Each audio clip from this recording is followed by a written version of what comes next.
Sir Keir Starmer hitting back at President Trump's threats to impose tariffs on the UK and 7 other European countries in the ongoing row over the future of Greenland. Well, let's bring in our security and defence analyst, Professor Michael Clarke, who joins us. And Michael, Donald Trump saying you must have Greenland for security. That's the word that keeps coming up. In fairness, Sir Keir Starmer talked about security as well, but national security.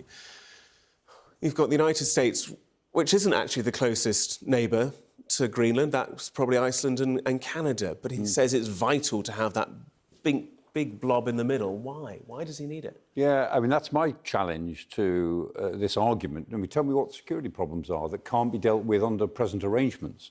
And there's 2 or 3 ways in which security is relevant. I mean, the one way that goes back to the 1950s is security against a missile attack against the United States. I mean, this is the map that we normally see of Greenland. But if you look at the map, the more accurate map is the one from the top down, looking at the roof of the world, the Arctic Circle, because the shortest distance between Russia, or for that matter, China and the United States, if there were to be a missile attack, is essentially over the North Pole. That's the way an attack would come.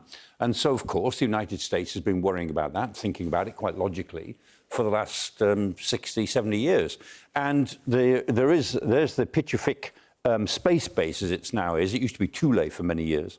And the United States used to have 17 radar installations and bases across Greenland with 15,000 troops. Now they've got one with 150 troops, because that's all they thought they needed until a couple of years ago. And in addition to that, there are 47 radar installations in Canada and 15 radar installations there in Alaska, where the United States label is. That's Alaska. There is one in Fylingdales in Yorkshire, in Britain, just slightly off the map there.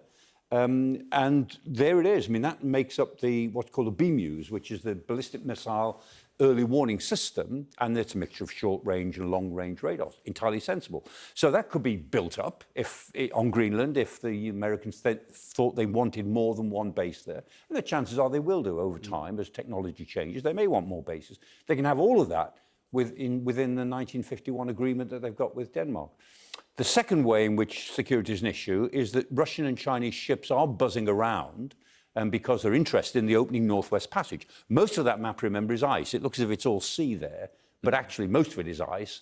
And within the Arctic Circle, a lot of it is dark for 12 hours and dark all day for 6 months and light all day for 6 months, right on the North Pole. But that varies a little bit around the Arctic Circle. But long periods of darkness, long periods of constant light. And there is interest in the opening of the Northwest Passage because global warming is creating this.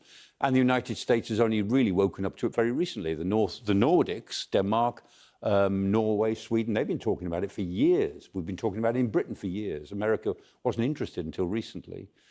And then the third way, in which Scott Besson seemed to imply, and Miller seemed to imply, is that some sort of invasion from Russia or China towards Greenland. Well, they'd have to invade basically across the North Pole. Anyone who thinks that's feasible ought to look again at a map. It's not possible. So there is a security argument. NATO needs to do something as a whole with the naval challenge, and the ballistic missile challenge is the same as it always was, may need to be upgraded. It's all possible within the present arrangement.